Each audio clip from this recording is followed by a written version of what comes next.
The awards dinner at the Explorers Club in New York City marked the beginning of my year as the 2007 Our World Underwater European Rolex Scholar. Hearing about what this scholarship means, its objectives, and what the previous scholars had achieved, my mind couldn't help thinking about my objectives for the year that laid ahead of me. I wanted to take the opportunity to try out underwater video, as well as improve on my photography skills.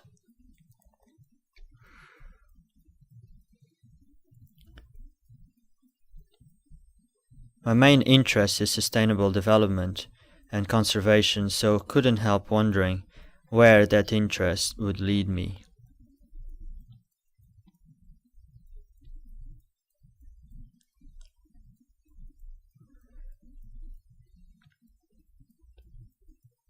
Of course, the scholarship was also an opportunity to see other things that I hadn't even considered before the year.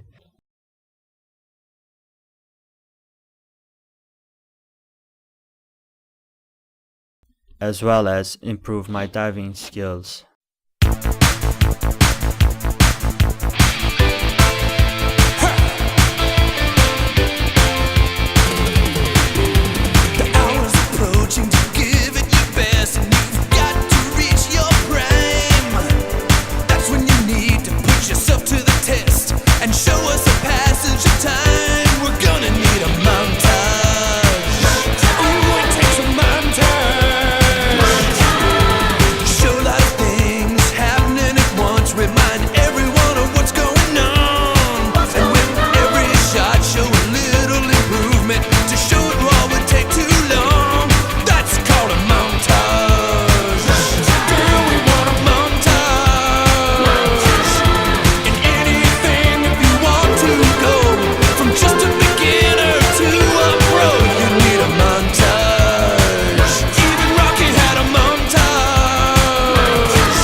Video was an important part of the year, as there was always the need to record my experiences.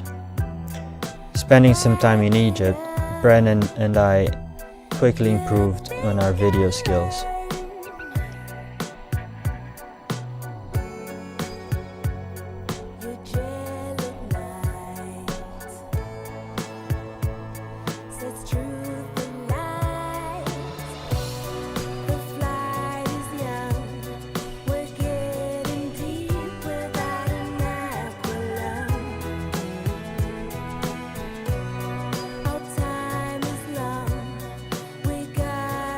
Later on in the Caymans, I shifted focus to stills for a while, learning more about what it takes to consistently have good underwater photos.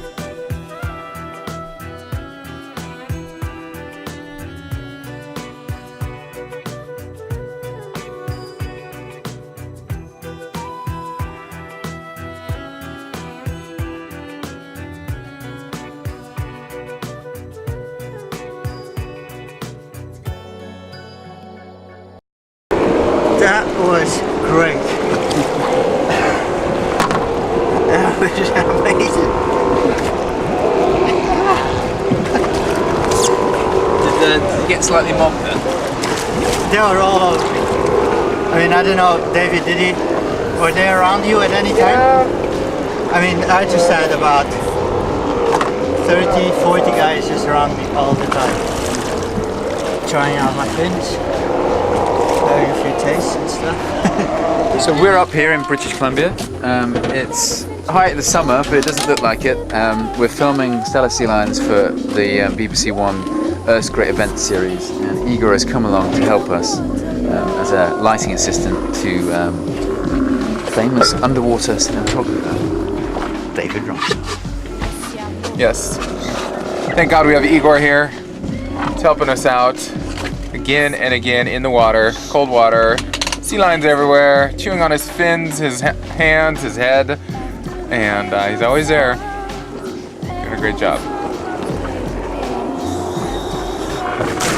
Igor's job is actually not to film them, but to be the decoy, so that Dave here can go and film the real stuff. Yeah. I certainly don't want to be around all those wild animals. See here, have a look at this. This is yesterday's tooth marks from the Stellars. One came up and just went, One there, donk. one there. Wow. And there is blood. Blood was drawn. The way I feel it. O que é esse amor da água? Eu sei que eu não quero mais nada.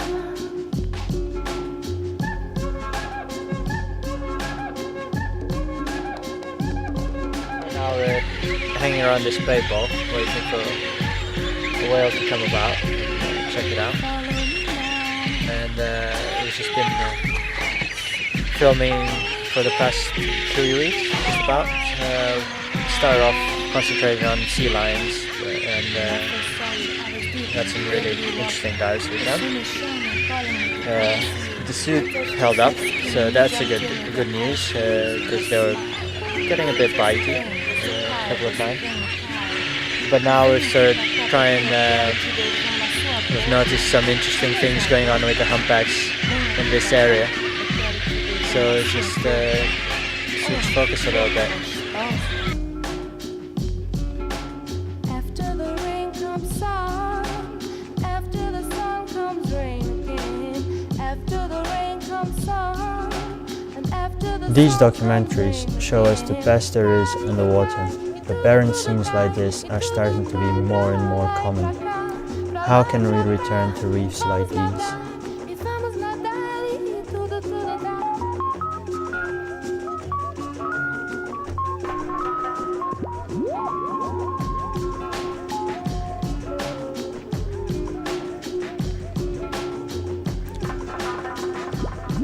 One possible way is to give local fishermen alternative incomes, which is exactly what the Wakatobi Dive Resort is doing. They also support the local community in various ways, like the distribution of much needed school supplies.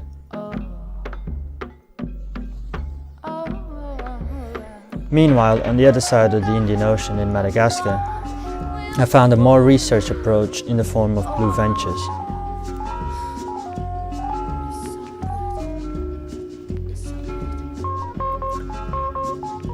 Still involving the locals, and with the help of paying volunteers, Blue Ventures is gathering huge amounts of data on their region.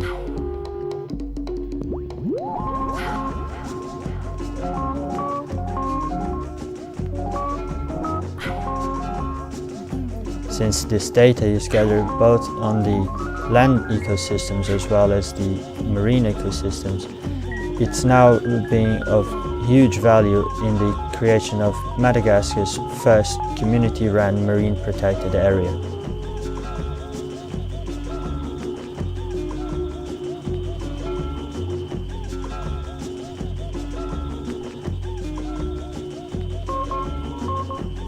Blue Ventures are also looking at providing alternative incomes to the fishermen in the villages, like eco-guiding or sea cucumber farming.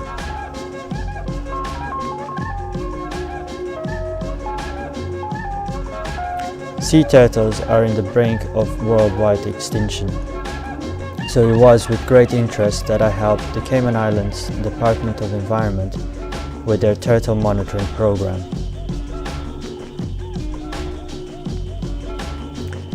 It was the end of nesting season, so we needed to dig out the hatch nest and count hatched and non-hatched eggs.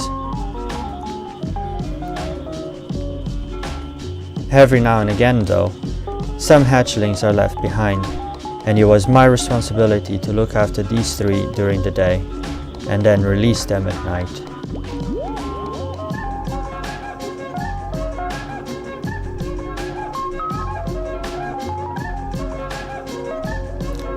At the end of the scholarship, like the hatchlings reaching the sea, so did I find myself in my element.